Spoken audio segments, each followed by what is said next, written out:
initiative of Poland and Sweden, and it has been very successful. On the panel, Foreign Minister of Armenia, Minister Matskanyan.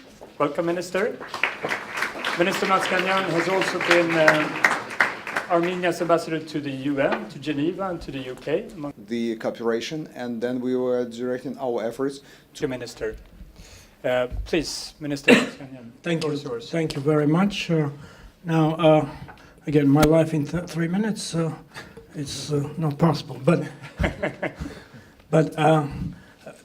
you know, I look at the strategic significance of the Eastern Partnership, the past 10 years.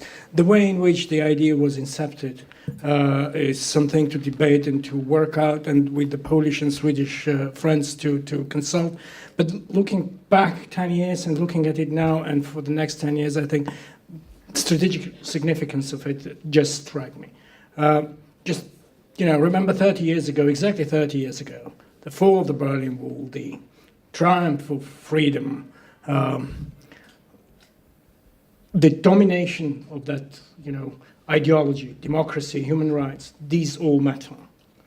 The strategic, you know, map of the world was very different compared to what we have today. And then the terminology, I think, there is inertia, the way we see Europe, the European Union, as we knew it in the 90s, and what we have today. Eastern Partnership in the context of neighborhood, I do claim, I do argue that it's not neighborhood, it's the eastern flank of Europe. That is the significance of Eastern Partnership. It's not to the east of Europe, it's to the east of the European Union, but the European Union is not the whole of Europe. The other biggest challenge is values. Shared values, we have to accept, we have to admit, there is a devaluation of shared values. Yes, I represent the country. We have been through a big event, the Velvet non-violent revolution last year. It was possible because of commitment to shared values. For 28 years, since the beginning of Armenia's independence, we declared that. We tripped many times. We have been through big problems. We have been through tragedies.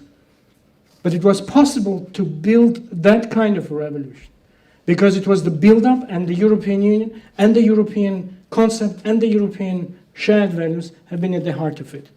Building gradually the generation which was capable to come out and come up with the revolution. But shared values has a lot of pressures, and not just in Eastern Partnership. Democracy, human rights, are accountability before people, and they are very good for resolving conflicts, unlike the authoritarian regimes. Then, we have to pay attention to that as well. Shared values, what is happening in the European Union? We have to be very open about this. The concept of a liberal democracy is something to reflect on. You all know about Brexit. It's not the end of the European Union, but it's about the diversity of Europe. So this is what makes us part of the bigger story. We all have individual agendas. Bilaterally, we're very glad. I think one of the greatest things about our relations with the European Union is the sense of a wisdom that prevailed and brought us to the Comprehensive Enhanced Partnership Agreement. It's, I'm finishing. It's different from association agreements, but it is basically association, everything association minus DCFTA. So yes, we have different bilateral agendas. But that sense of belonging, the bigger picture of Europe, is what Eastern Partnership makes up, adds to that sense of security. And I'm squaring it in the broader picture of the challenges, security challenges that we are facing in the world today. Not individually only, we all have different security challenges. Not collectively, but globally, in the context of Europe. I think this is where we have to keep on calculating what is Eastern Partnership in the broader context of Europe. We have very important instruments and tools, and you have been discussing that. These are very important things, from digitalization to TNT to all the other things that we have, rule of law, democracy, to small and medium-sized enterprises. These are the instruments. But I'm looking at the strategic significance of the Eastern Partnership, and that's where the value of it, That's where I see the value of it for the next 10 years. Thanks. Thank you. Thank you, Minister. Personally led the negotiations on behalf of Armenia regarding an association agreement, which Armenia then later opted out from and instead signed a CEPA agreement. But to your mind, looking ahead 5-10 years, where would you like to see your country's relation with the EU in such a time frame? Thanks very much. Before going to that question, I would want to say good job done so far as Armenia is concerned. I think the summer survey has shown 92% of the Armenian public considering relations with the European Union as very good. So that's a good job done on communication. Absolutely agree with the points made on exactly what I have in mind when I talk about strategic significance, effective multilateralism.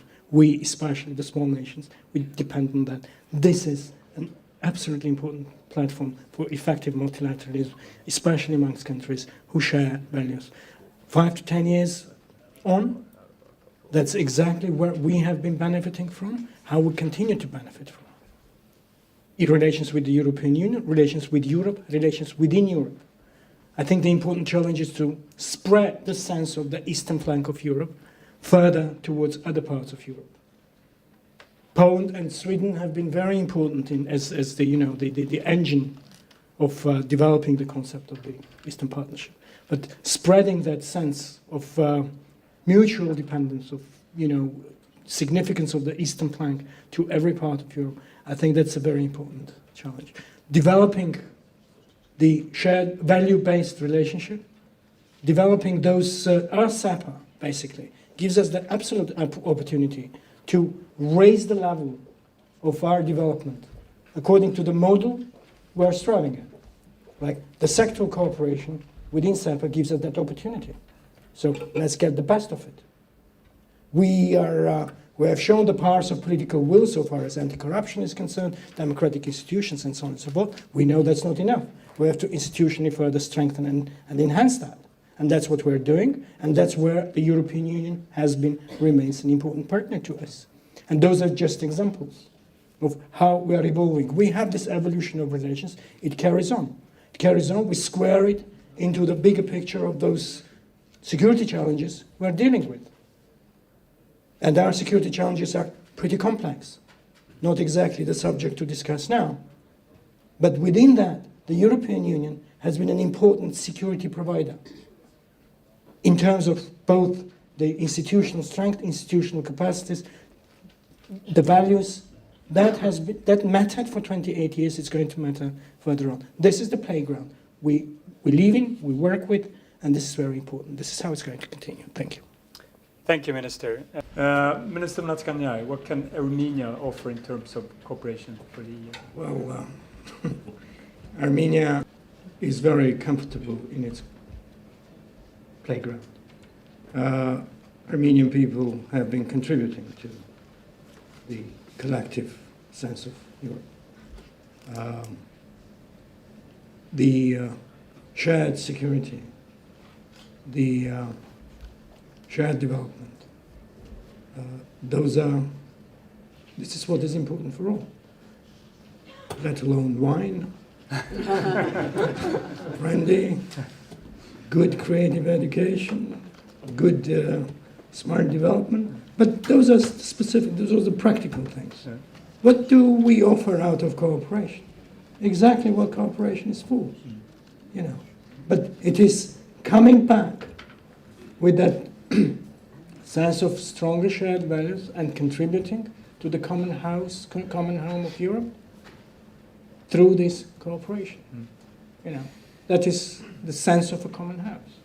And I do agree that we have an excellent process on a structured conversation concerning the next 10 years.